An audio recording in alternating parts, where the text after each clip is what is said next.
You walk into a coffee shop. The menu board says $3.50 for a latte. You pay $4.75. The difference isn't a tax. It's a service fee, a hospitality charge, a small line item you barely register. This isn't an anomaly. It's a pattern woven into the fabric of modern commerce, so seamless it feels like background noise. We accept fees for digital convenience, mandatory gratuity on solo dinners, dynamic pricing that shifts with demand. These extras rarely spark outrage. They simply are. And that's the puzzle.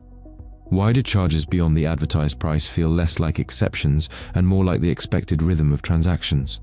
The system operates quietly, calibrated not to provoke resistance, but to dissolve into the ordinary. Consider your last rideshare. The app showed $12.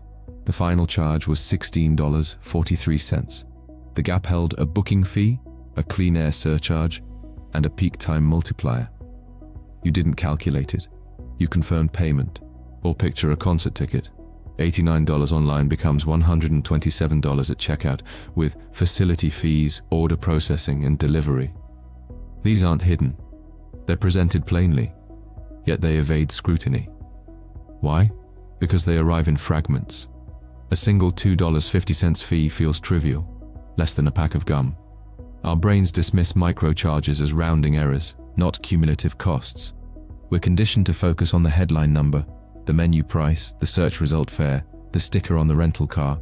The rest arrives after the decision is made, when mental energy for analysis is spent. We're not lazy, we're efficient. Calculating every add-on in real time would paralyze routine choices, so we outsource vigilance to habit. The system relies on this cognitive offloading. It knows you'll pay now and question later, if ever. Here's how it functions. Businesses segment pricing into a base and add-ons for structural advantage. Airlines pioneered this. A $99 fare isn't the cost of transport. It's the cost of selling you the right to consider buying transport. Baggage, seat selection, even boarding order become revenue streams detached from the core product. This segmentation serves three incentives. First, it widens the perceived gap between competitors. Two hotels might advertise identical room rates, but one layers on resort fees, Wi-Fi costs, and parking, making its true price 30% higher without altering the headline number that wins the initial click. Second, it exploits psychological thresholds. A meal priced at $19.99 feels distinct from $20. Adding a $3 amenity fee keeps the menu price anchored below that psychological barrier. Third, it shifts blame. When a restaurant adds a 3% digital payment surcharge, it frames the fee as a response to external pressures, processor costs, inflation, not a profit tactic. The merchant becomes a passive conduit. The system persists because it works. Data shows customers abandon carts when base prices rise but tolerate incremental fees. A 2023 MIT study tracked e-commerce behavior. A $100 item with a $15 shipping fee had 22% higher completion rates than a $115 item with free shipping. The total cost was identical, but the segmented version felt less painful. Businesses optimize for this friction point. They test fee structures relentlessly, timing their introduction, pre-purchase versus post-selection, naming them, sustainability contribution versus waste disposal fee, even varying colors on checkout pages.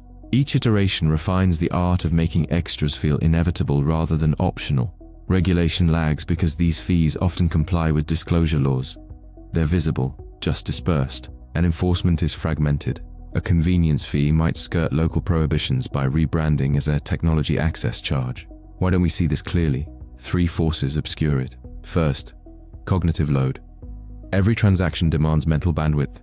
When choosing a flight, you weigh duration, airline, departure time.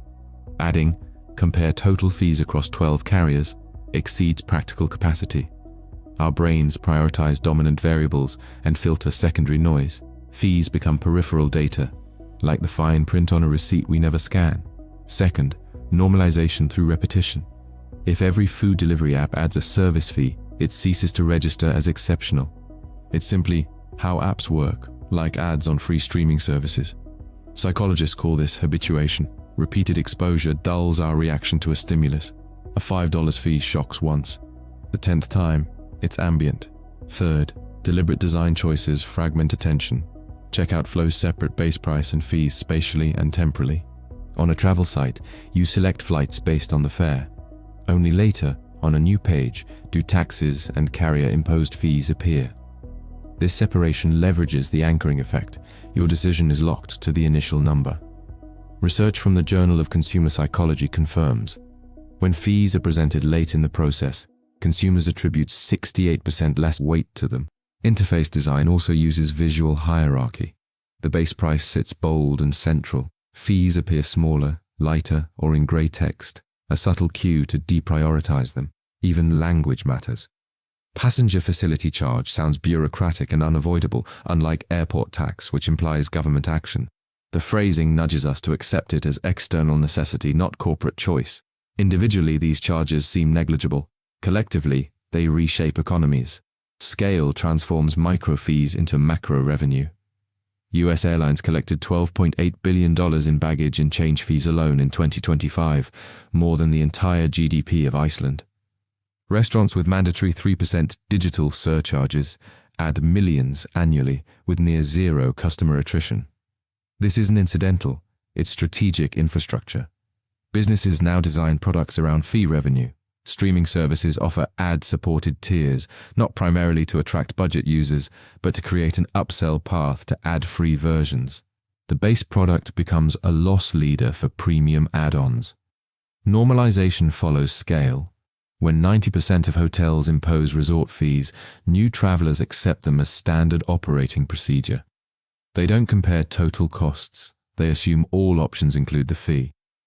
This erodes price transparency industry-wide.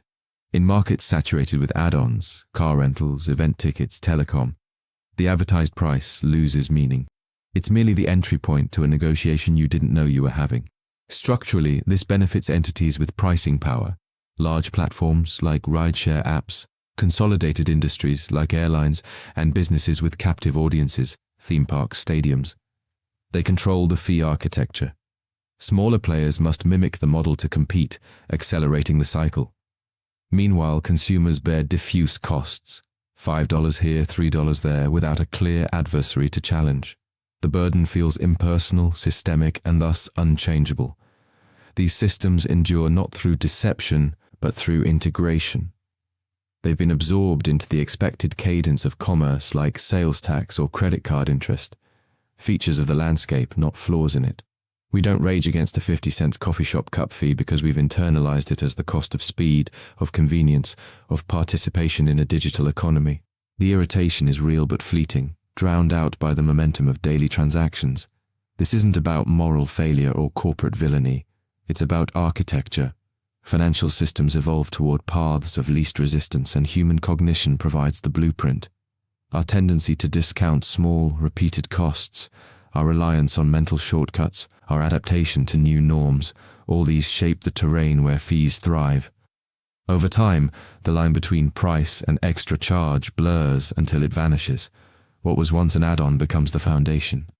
Think of hotel breakfasts, once a free perk, now often a $25 daily amenity fee bundled into the room rate. The fee didn't disappear. It was normalized into the base cost. This is the quiet power of incremental change. It doesn't announce itself. It waits for our attention to drift, then reshapes the ground beneath our feet. We navigate this terrain daily, rarely pausing to ask why the map looks different than it did years ago. The charges aren't invisible because they're hidden. They're invisible because we've stopped seeing them as separate from the world they've helped create. They've become part of the air we breathe, one small breath at a time.